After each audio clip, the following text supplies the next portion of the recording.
Bitina siyang magluto para sa atin. Or, So eager na. What's in store for us? Fresh na Mats? fresh.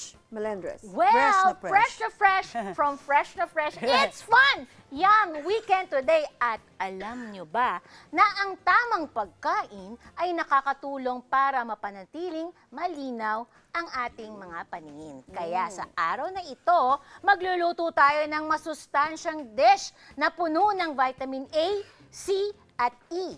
Mga nutrients na tumutulong laban sa eye strain or myopia or nearsightedness. So, ano pa nga ba? Tara na! Sabay-sabay tayong magluto ng healthy at colorful meal para sa mas maliwanag na paningin at mas masiglang pang-araw-araw. Itong dish na to is very, very close to my heart. Wow. Kasi, Why? ano siya, it's like, I don't know if you're familiar with hummus. Anong hummus? Yung hummus kasi, it's like a spread. No? Ah, From yes. the Hummus. from the eastern Countries. parang country. Na ito ay ating gagawin natin siyang mas healthier. Okay? So, ang basic ko dito ay, parang reporter, kasi naka-reporter outfit yan. Ang basic po natin na to, ang base natin is, syempre, ang ating pumpkin. So, ito yung ating pumpkin hummus. Siyempre, Yes. para sa mata. Yes. May vitamin A, B, and E. Yan. Yeah. So, anyway, ito po ang ating mga ingredients. Unang-una po ay yung ating pumpkin. Samahan natin ng malunggay or Wow. moringa. Ang ating kalamansi, kung wala tayong kalamansi, pwede siyang lemon. Siyempre, ang ating beta-carotene from carrots. Yan. Ang ating onion and bell pepper. Ayan. So, kailangan kasi may konting kick.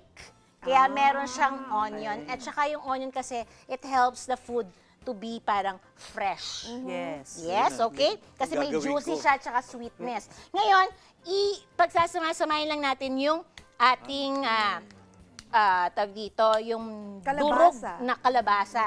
Lalagyan lang natin siya ng konting flavoring, which is yung ating Salt and pepper. salt. Yan. Salt na hindi ko lumalabas, Hindi, ang dami na okay? siya lumabas. Okay lang yan. Ito yan. Tapos, pepper. Papa. Yes, it's a pepper. Ikot-ikutin mo lang yan, no? Yan, yan, yan, yan, yan, oh, yan, oh. Tapos, lagay natin siya dito sa ating i-spread na natin, no? Ayan na yun. So, ang Tapos, main ingredient is Kalabasa. kalabasa. So, kasi ang hummus kasi is made out of chickpea. Galing. So, ang gagawin lang natin, parang in-incorporate natin siya sa topic natin ngayon, which is with yung pampalinaw ng mata natin. So, ginawa ko siyang kalabasa. So, from there, lagay na natin yung ating onion. toppings. Yan. Tapos, ang ating bell pepper. And then, our carrots. Ngayon, ilalagay natin din yung topping natin na moringa or malunggay. Yan. Gawing Pwede siyang pwede siyang i-mix na ahead of time yung moringa dun sa ating So, it depends on you. Ngayon, lalagyan ko siya ng oil. Yung oil natin is avocado oil. Yan. So, pwede siyang, ang hummus is olive oil ang gamit, pero ako, avocado. Why? Because there's always, may mas nutrient yung avocado, which is A, Taste, B, yung lasa. and E din. No? So, lahat ito, merong ingredients or merong nutrient na vitamin A, B, and E. Ngayon, lalagyan din natin siya ng yung parang acidity natin, kaya may calamansi. Oh, ang sarap niya. Yes, acidity. Tapos, Yan, lagyan lang natin ayun, ng oh. dyan. Ito, promise to masarap to. Plus, syempre, hindi natin pwedeng kaligtaan. Meron tayong may side dish, no? So, lagyan natin siya ng nacho chips on the side.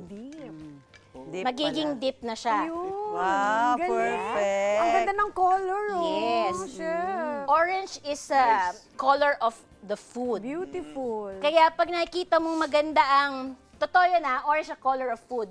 Kaya minsan, makikita mo even the logo of the restaurant is Colorful. color orange. Ibig sabihin masarap. Orange, oo. Kaya Because of ano that, siya? yun, Yes, okay. yes. Kaya naman, meron na tayong Oh, pumpkin hummus with nacho chips. Ayan, oh. Ang ganda, oh. Sarap. Oh. Tikman na yan. Masarap.